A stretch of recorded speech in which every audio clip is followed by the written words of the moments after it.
Olá, eu sou Josias Teófilo e vou realizar o curso Arte e Mito aqui no Instituto Verage, online, presencialmente. No vídeo a seguir vocês vão ver um pouco dos temas do que eu vou tratar no curso.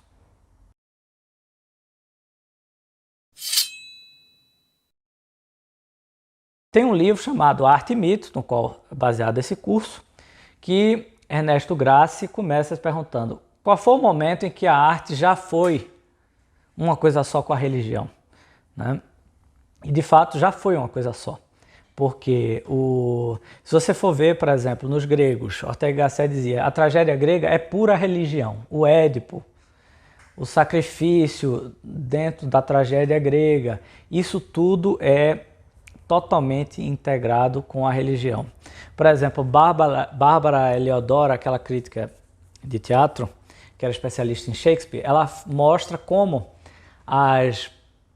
o teatro de Shakespeare nasceu daqueles grupos que no passado encenavam a paixão de Cristo.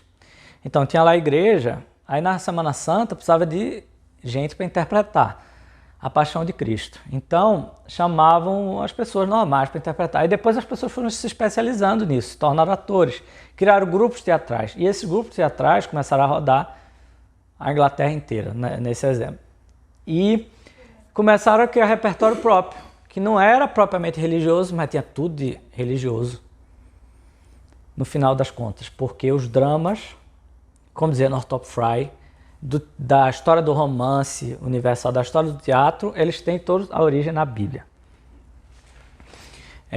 E isso dá para relacionar com qualquer arte. Você vai ver que as artes, por exemplo, que a música é a arte das musas, o museu é a casa das musas. Então, era quando as artes eram unas e eram todas sagradas. Teve um grande momento de dessacralização, que foi quando na descoberta da perspectiva. Porque a perspectiva é uma visão geométrica da realidade, uma visão mais dessacralizada. Porque uma visão de um ícone é uma visão própria do mundo espiritual.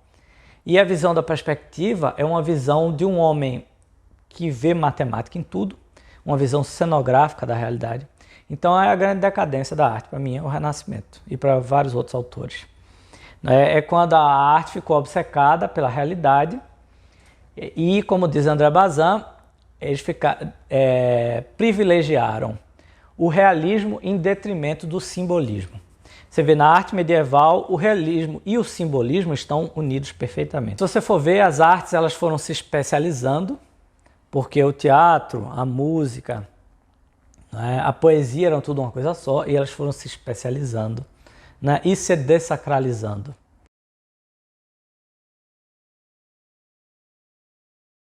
Tem um trecho de Ortega y Gasset que ele analisa um quadro de Rembrandt, que ele pega um drapeado de uma saia de uma pintura e ele diz, parece que aquele quadro quer dizer para a gente, santificadas sejam todas as coisas.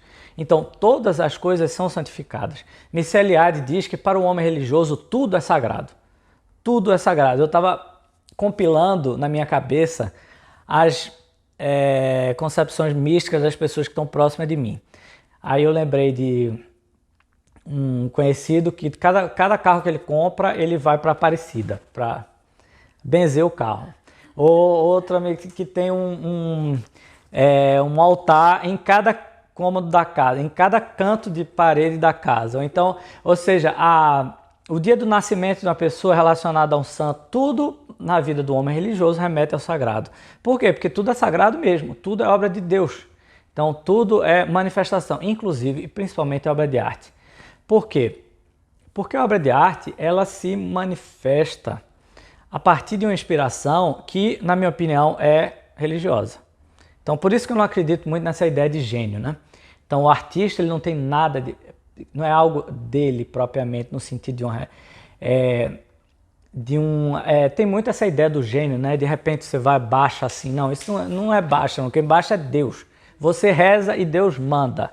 Por isso que para mim o maior compositor de todos os tempos era Bruckner, que era o mais religioso também, era profundamente católico e estava rezando toda hora e também fez a maior obra religiosa de todos os tempos. Como Otto Maria Carpo dizia, cada sinfonia dele é como se fosse uma missa. Pois bem, então, a arte, ela é uma forma de ver Deus no mundo.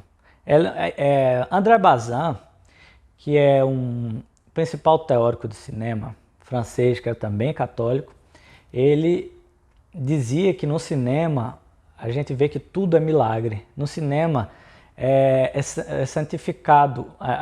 É como Ortega Gasset fala, todas as coisas são santificadas. Então, por quê? Porque na realidade também é assim.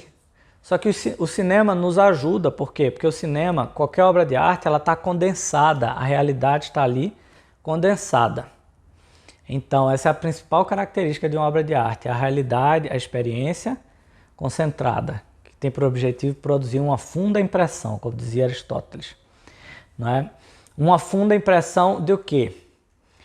Uma funda impressão da realidade humana, da história, da vida e também de Deus.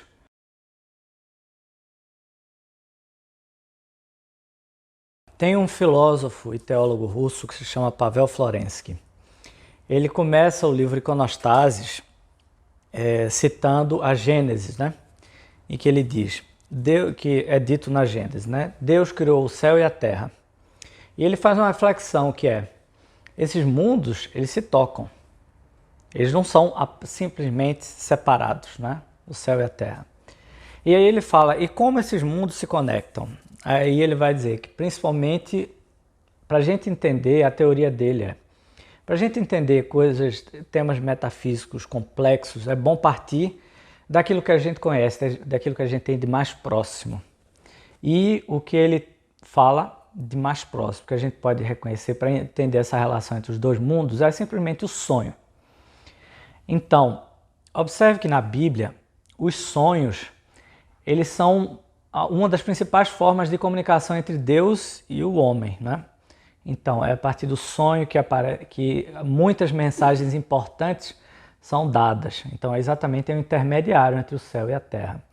Mas ele ressalta uma coisa, que você não pode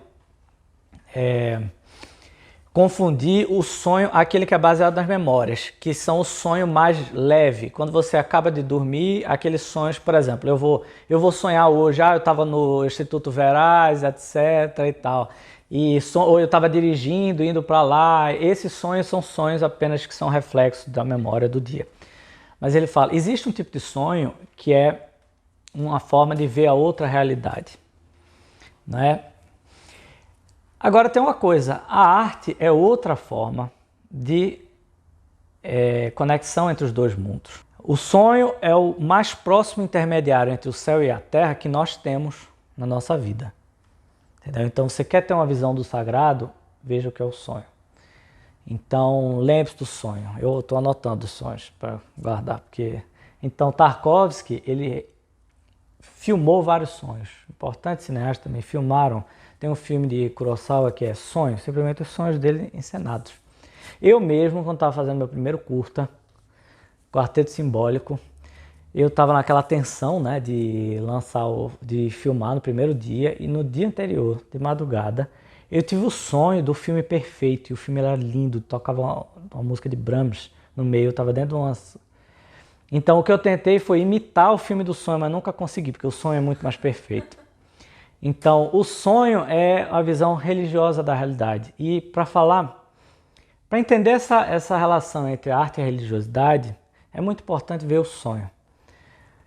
O sonho é o quê? O tempo condensado. É o tempo que não é banal, ele não é comum. Ele não decorre como no tempo aqui da Terra, da nossa vida regular, né? Então, a gente vai ver um filme, por quê? Para sonhar. Mas por que a gente quer sonhar? Porque a gente quer transcender a realidade. Porque no final da conta a gente quer encontrar Deus. Entendeu? A gente tem que levar as coisas até as últimas consequências, né? Então isso tudo é a busca pelo absoluto, que está dentro do cinema, está dentro da literatura, está dentro da música.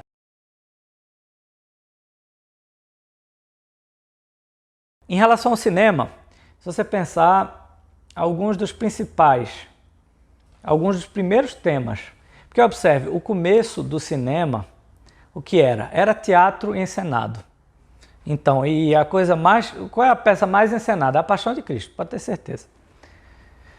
Então, as paixões de Cristo foram algumas das primeiras coisas representadas, alguns dos primeiros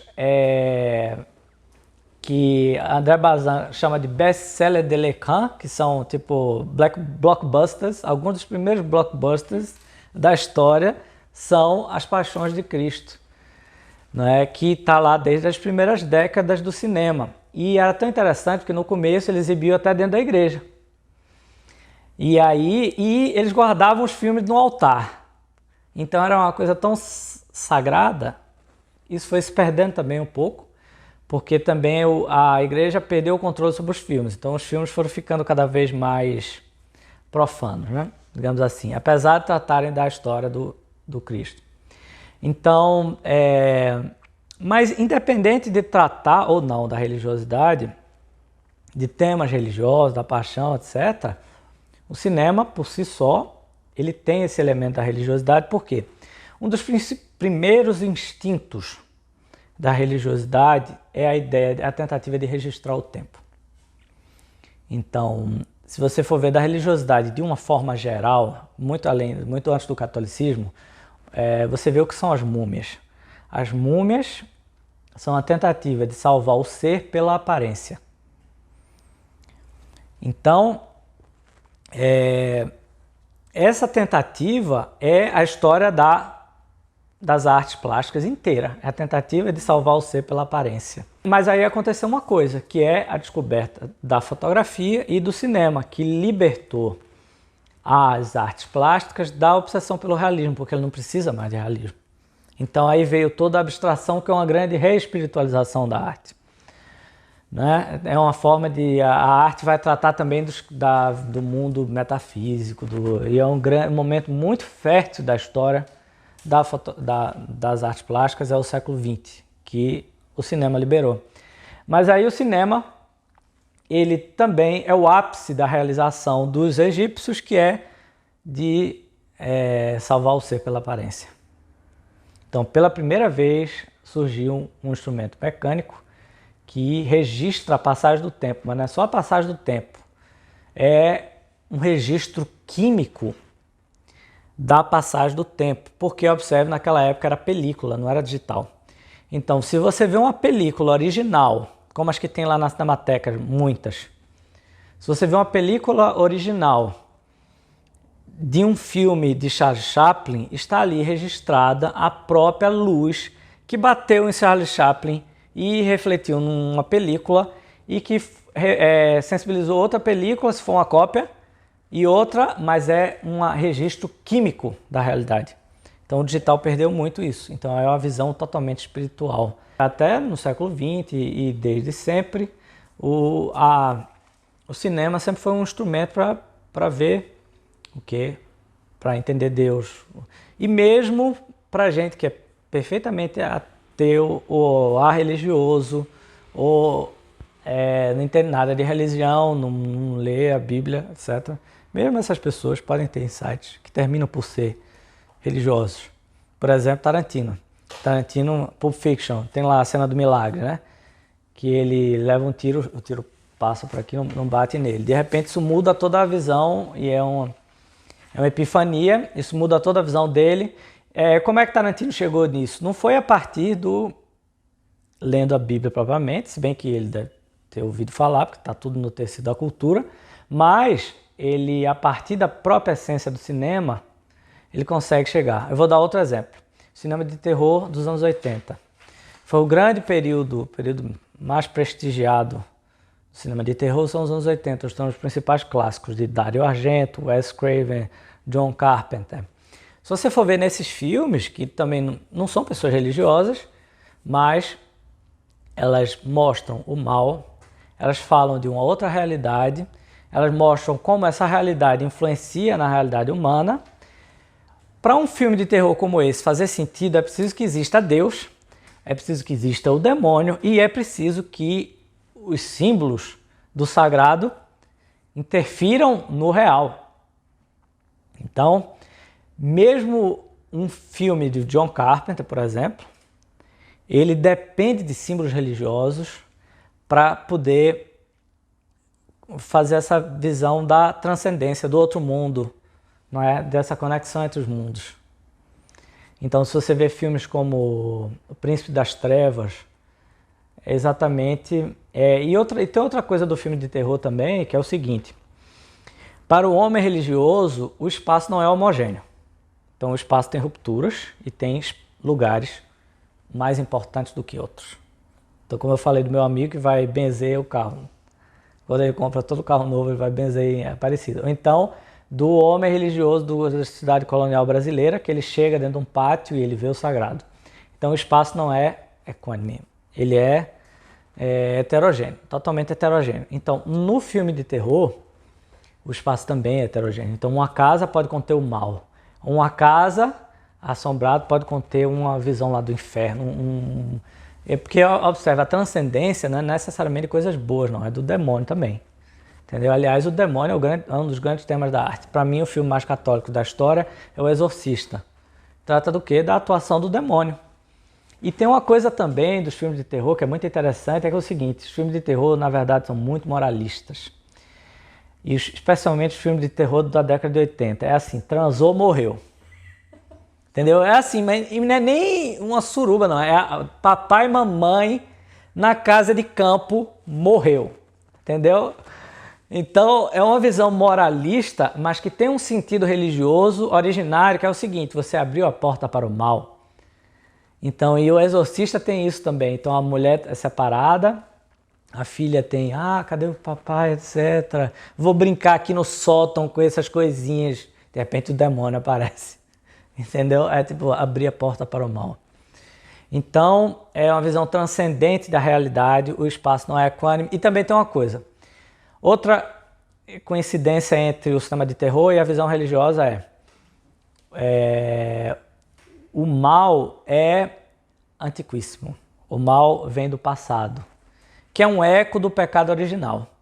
Então, de repente, você pode entrar, como eu falei, numa casa, num lugar que vai trazer o mal, e o mal é antiquíssimo. O mal vem das gerações passadas, ou aconteceu naquela casa alguma coisa e ficou ali e tal. É exatamente conhecido com a visão religiosa do mundo. Eu comecei com Iconostases, de Pavel Florensky, e ele fala nesse livro da questão do tempo inverso. Então, o que é o tempo inverso? Tem um verso francês, né, que eu traduzindo assim ficaria: eu pouco dormi, mas muito sonhei, né? Como é que se diz isso em português? Não lembro, mas isso reflete muito o tempo inverso, que é um tempo condensado. Então, como eu falei, a arte ela tem essa característica de ser um tempo condensado também. Então, tudo é resumido, tudo é condensado. E o que mostra a beleza, o que faz a experiência da arte é exatamente essa condensação, essa capacidade de condensação, né? Então, quando ele fala do tempo inverso, ele fala do quê? Da realidade do sonho. E o cinema é exatamente uma visão de sonho da realidade. É um sonho dirigido. Todo filme é uma espécie de sonho que tem tudo a ver com a visão religiosa.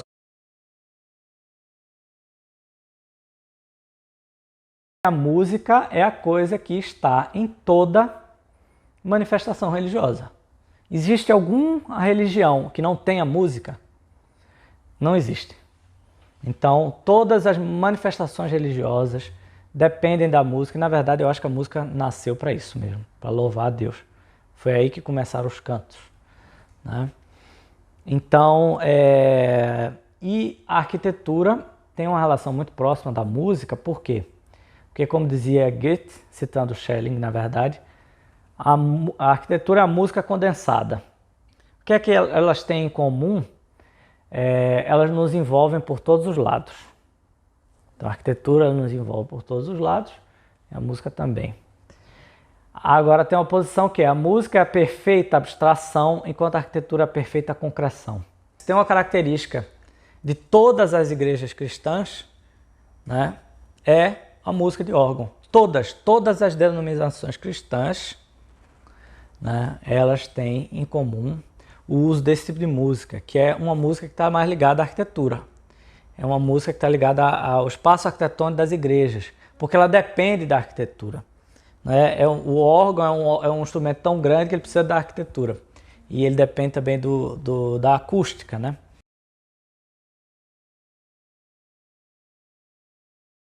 O espaço arquitetônico, ele também é fundamental para a expressão religiosa.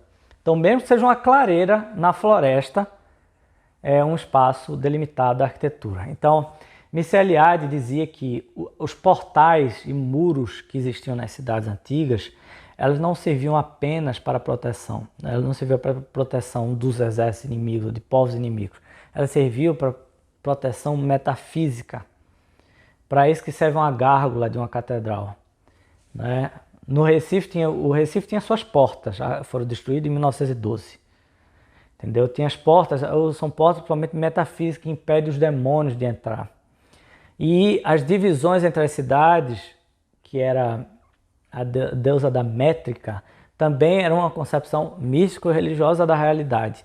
Numa catedral gótica está ali a Bíblia de pedra, como dizia John Ruskin, né? Ou seja, numa catedral está ali impressa em pedra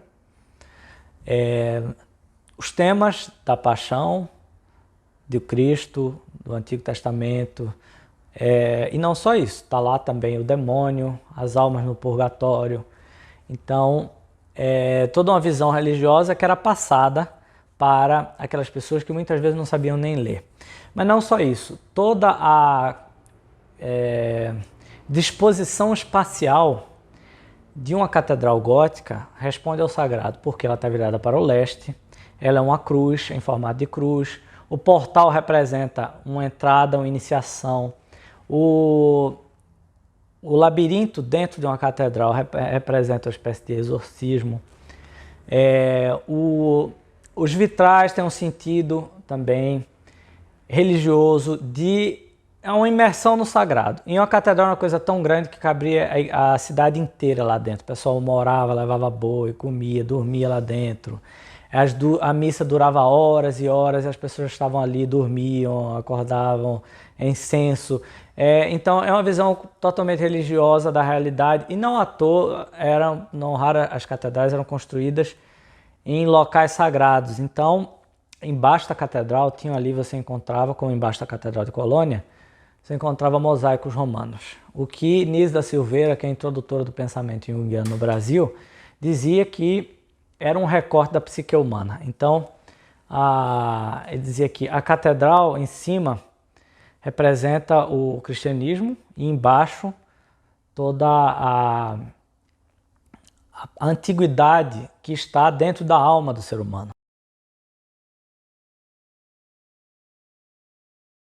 Entre os dias 29 e 30 de setembro, eu estarei realizando aqui, no Instituto Veraz, o curso Arte e Mito, sobre a origem mítico-religiosa da arte. Um curso em 5 aulas em que eu falo sobre o mito na origem da arte, falo sobre o Íon de Platão, a poética de Aristóteles e o próprio livro Arte e Mito, de Ernesto Graça. Na aula 2 eu falo sobre a imagem sagrada, que é do ícone, e a liturgia como síntese das artes, ou seja, como a missa incorpora o elemento de várias artes e é uma espécie de síntese das artes, uma síntese suprema das artes.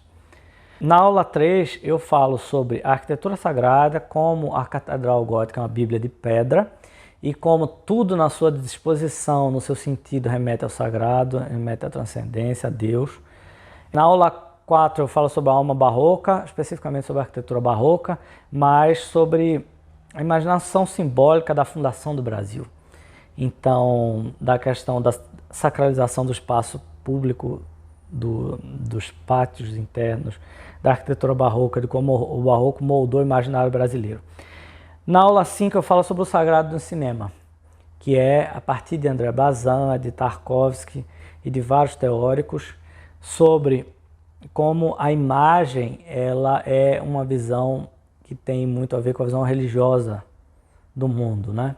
Que ela própria é um milagre, que é um milagre do registro do tempo. Então, é isso. Espero vocês lá.